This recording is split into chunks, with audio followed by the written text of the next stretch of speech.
ওম শান্তি। আজকে ৩১শে জানুয়ারি ২০২৪। আমরা শুনছি প্রাতঃ সাকার বাংলা মুরলী। আজকের মহাবাক্য, এই মহাবাক্যে বাবা বলেছেন, মিষ্টি বাচ্চারা, তোমাদের এখন শান্তি এবং সুখের টাওয়ারে যেতে হবে। তাই নিজের স্বভাব আর ক্যারেক্টারকে সংশোধন করো এবং পুরানোকে পরিবর্তন করো। প্রশ্ন: বুদ্ধি রিফ্রেশ রাখার যুক্তি কি? উত্তর: বাবা যা শোনান তার মন্থন করো। বিচার সাগর মন্থন করলে বুদ্ধি সবসময় রিফ্রেশ হয়ে যায়।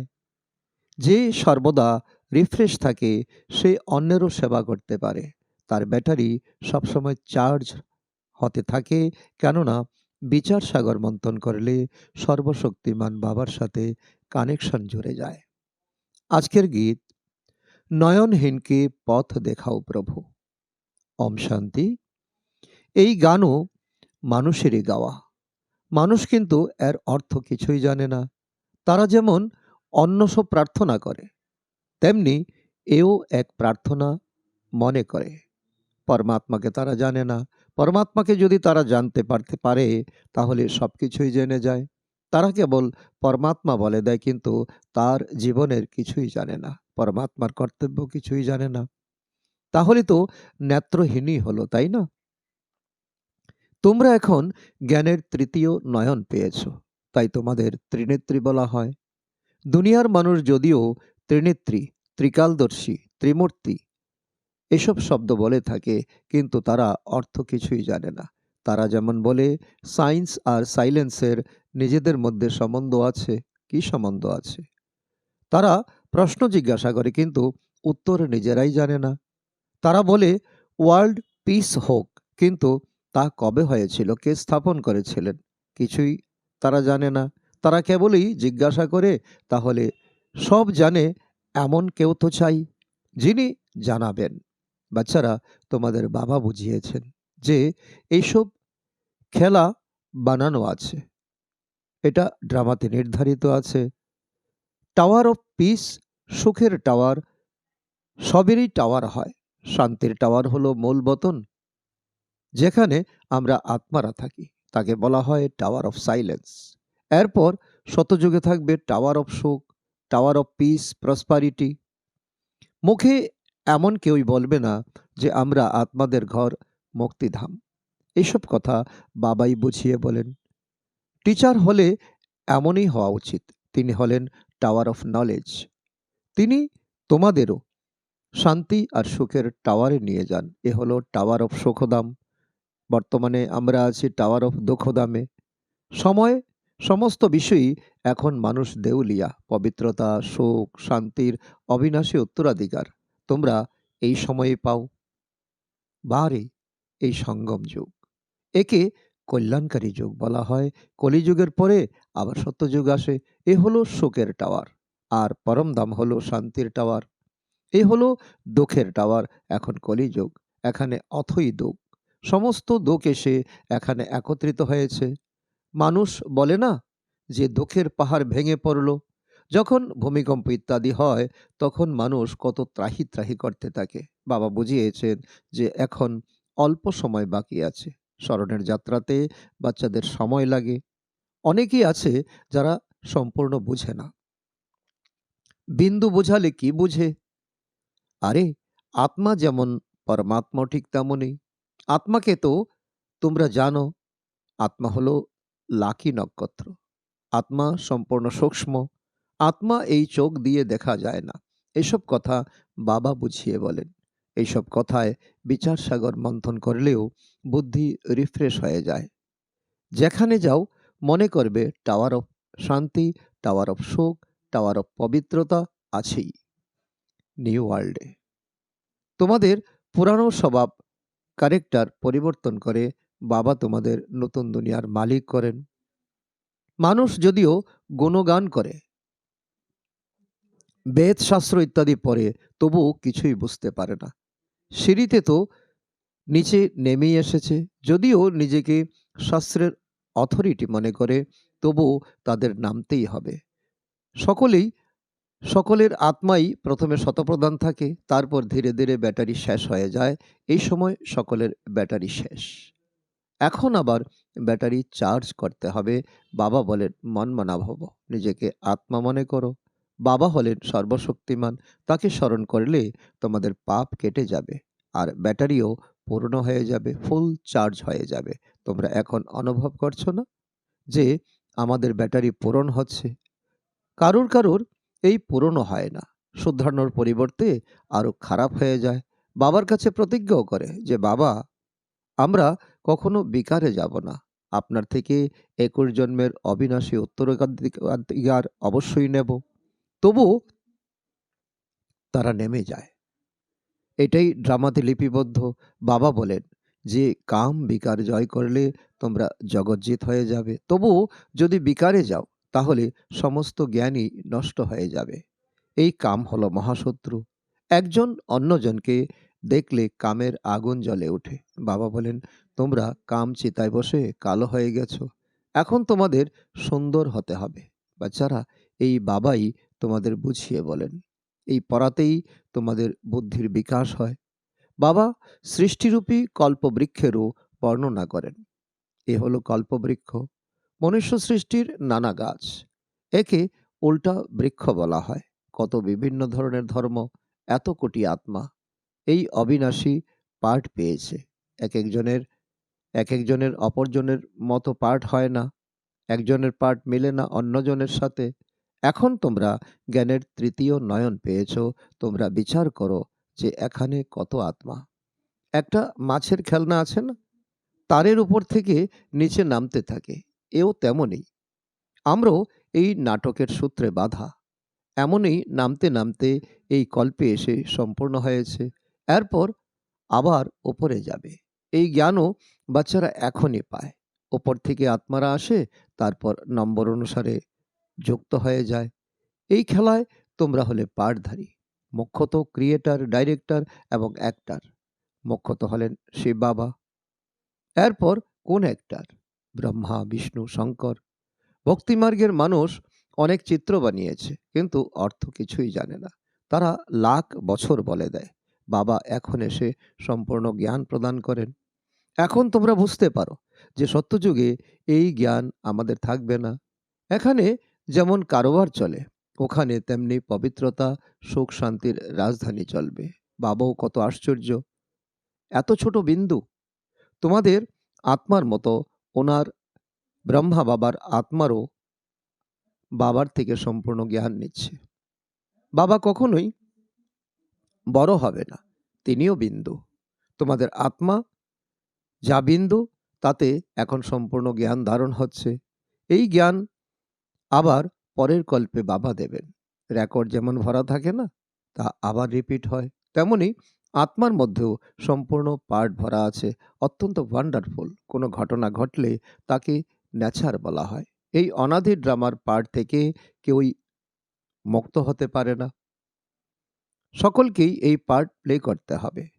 এই অত্যন্ত ওয়ান্ডারফুল কথা যে খুব ভালোভাবে বুঝে ধারণ করতে পারে, তার খুশির পারদ ঊর্ধ্বমুখী হতে থাকে। তোমরা কত স্কলারশিপ পাও, তাই তোমাদের খুব ভালোভাবে পুরুষার্থ করা উচিত। অন্যদেরও নিজের মতো বানাতে হবে। তোমরা সকলেই টিচার। টিচার তোমাদের পড়িয়ে নিজের তুল্য টিচার বানান। এমন নয় যে তোমাদের গুরু হতে হবে, তা নয়। তোমরা টিচার হও কারণ তোমরা রাজযোগ শেখাও, তারপর তোমরা চলেও যাবে। এও তোমরা জানো, ওরা তো জানে না, তাই সদ্গতি দিতে পারে না। সকলের সদ্গতি দাতা তো এক বাবাই, তাই না? তিনি উদ্ধারকর্তা, মুক্তিদাতা এবং গাইড। তোমরা যখন ওখান থেকে আসো, তখন বাবা কিন্তু গাইড হন না। বাবা এখনই তোমাদের গাইড হন। তোমরা যখন ঘর থেকে আসো, তখন সেই ঘরকেই ভুলে যাও। এখন তোমরাও হলে গাইড, পান্ডা।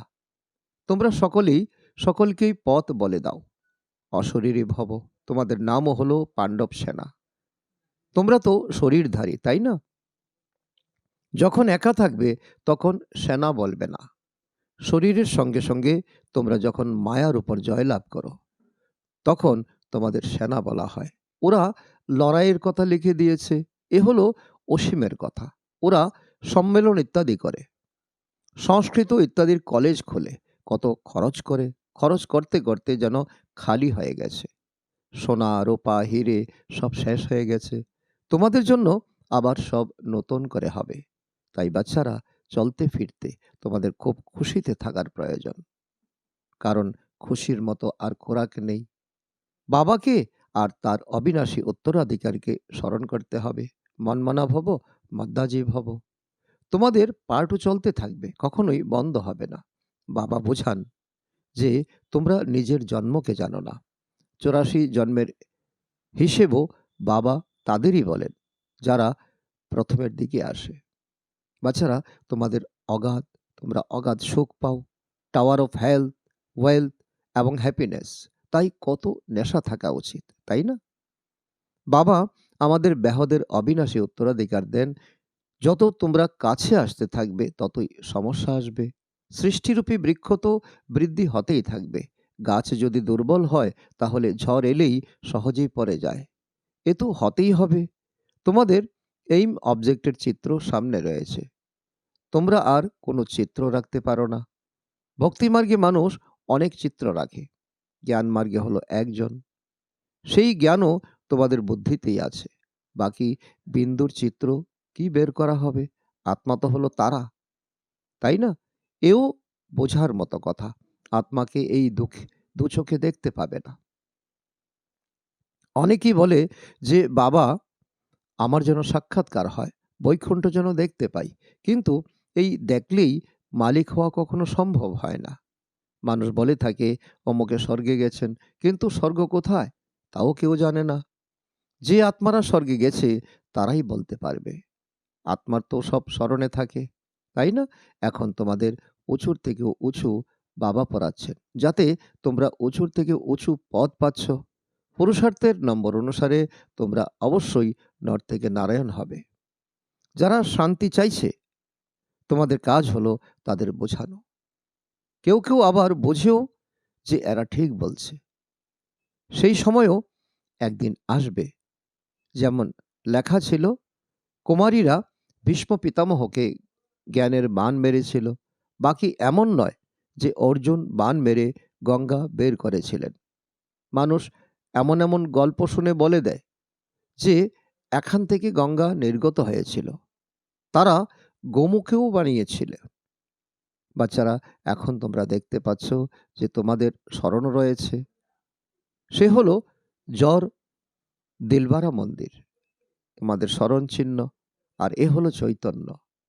ওখানে উপরে বৈকুণ্ঠ দেখানো হয়েছে, নিচে তপস্যারত মানুষ, আর উপরে রাজত্বের চিত্র। তাই সবাই মনে করে স্বর্গ উপরে।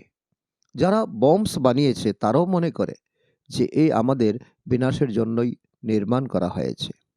তারা বলে যে এমন করলে অবশ্যই বিনাশ হবে। এমন লেখাও আছে যে মহাভারী লড়াইতে এমন হয়েছিল, সব ধ্বংস হয়ে গিয়েছিল। শতযুগ হলোই এক ধর্ম, তাহলে নিশ্চয়ই অন্য সব ধর্ম শেষ হয়ে যাবে। বাচ্চারা এই কথাও জানে যে ড্রামার নিয়ম অনুসারে ভক্তি করতে করতে মানুষ নিচে নেমেই আসে। বাস্তবে এখানে কোনো আশীর্বাদ ইত্যাদির কথা নেই। ড্রামাতে যা বানানো আছে তাই হয়। এমন অদ্ভুত কোনো ঘটনা ঘটে গেলে মানুষ বলে দেয় এটা ঈশ্বরের ইচ্ছা। তোমরা এমন কথা বলবে না, কারণ তোমরা জ্ঞানী তো আত্মা। তোমরা তো বলো এ হলো ড্রামার ভবিতব্য। তোমরা ঈশ্বরের ইচ্ছা বলবে না। ঈশ্বরেরও এই ড্রামাতে পার্ট আছে, এবং ড্রামাতে তিনি বান্ধায়মান। সৃষ্টিচক্র কিভাবে ঘুরে এ কথা বাবাই বুঝিয়ে বলতে পারেন। বাবাই তো পূর্ণ জ্ঞানী। মানুষ মনে করে যে তিনি সকলের মনের কথা জানতে পারেন, কিন্তু আমরা যা করি তার দণ্ড তো অবশ্যই আমাদের ভোগ করতে হবে। বাবা কখনোই বসে দণ্ড দেবেন না। এই অটোমেটিক বানানো এক ড্রামা যা চলেই আসছে, এর আদি মধ্য এবং অন্তের রহস্য বাবাই বুঝিয়ে বলেন। তোমরা আবার অন্যদেরও বুঝিয়ে বলো বাবা এমন বলছেন। বাচ্চারা, তোমাদের এমন যেন তোমাদের অবস্থা যেন এমন হয় যে শেষ সময়ে কিছুই মনে না আসে, নিজেদের আত্মা মনে করো। একই বলা হয় কর্মাতীত অবস্থা। আচ্ছা, মিষ্টি মিষ্টি হারানে দিই বাচ্চাদের প্রতি মাতা পিতা বাপ-দাদার স্মরণের স্নেহসমন আর সুপ্রভাত। আত্মাদের পিতা তার আত্মারূপী বাচ্চাদের জানাচ্ছেন নমস্কার। আমরা আত্মারূপী সন্তানরা আমাদের মাতা পিতা বাপ-দাদাকে জানাই স্মরণের স্নেহসমন এবং সুপ্রভাত। ধারণার জন্য মুখ্য সার ১ নম্বর, স্কলারশিপ পাওয়ার জন্য খুব ভালো করে পুরুষার্থ করো। টিচার হয়ে অন্যদেরও রাজযোগ শেখাও। গাইড হয়ে সবাইকে ঘরের রাস্তা দেখানোর সেবা করো। নাম্বার ২, সর্বশক্তিমান বাবার স্মরণে নিজের ব্যাটারি চার্জ করতে হবে। বাবার কাছে প্রতিজ্ঞা করার পরে কখনোই কামের কাছে পরাজিত হবে না। আজকের বরদান, সেবা ভাব থেকে সম্পন্ন হয় প্রত্যেক আত্মাকে প্রাপ্তির মেওয়ার অনুভব করিয়ে সত্যিকারের সেবাধারী ভব। তার অর্থ, সত্যিকারের সেবাদারী হলো সে যে সকল আত্মার প্রতি শুভ ভাবনা শ্রেষ্ঠ কামনা রাখে। সে কেবল স্পিচ করে না, কিন্তু সেবা ভাবের দ্বারা সকলের প্রতি খুশির ভাবনা, শক্তিগুলির প্রাপ্তির ভাবনা, উৎসাহ উদ্দীপনার ভাবনা রেখে সহযোগের অনুভূতি করায়। সেবার দ্বারা তাদের প্রাপ্তির মেওয়ার অনুভব করিয়ে দেওয়া, এটাই হলো সত্যিকারের সেবা। এরকম সেবাতে তপস্যা সমাহিত হয়ে আছে। আজকের স্লোগান, বাবার আশীর্বাদ নেওয়ার জন্য স্নেহী সুপুত্র আজ্ঞাকারী বাচ্চা হও। অব্যক্ত সাইলেন্সের দ্বারা ডবল লাইট ফরিস্তা স্থিতির অনুভব। যত যত তোমরা অন্তর্মুখী সুইট সাইলেন্স স্বরূপে স্থিত হতে থাকবে, ততই নয়নের ভাষা, ভাবনার ভাষা আর সংকল্পের ভাষাকে সহজেই বুঝতে পারবে। এই ভাষাই হলো আত্মিক যোগী জীবনের ভাষা। তোমাদের সাইলেন্স পাওয়ার সায়েন্সের থেকেও অনেক উঁচু। যেরকম সায়েন্স প্রত্যক্ষ প্রুফ দেখায়, সেরকম সাইলেন্স পাওয়ারের প্র্যাকটিক্যাল প্রুফ হলো তোমাদের সকলের ডবল লাইট ফরিস্তা জীবন। যখন এত সব প্র্যাকটিক্যাল প্রুফ দেখা যাবে, তখন না চাইতেও সকলের দৃষ্টি তোমাদের প্রতি যাবে আর জয় জয়কারের ধ্বনি বেজে উঠবে। আচ্ছা, ওম শান্তি।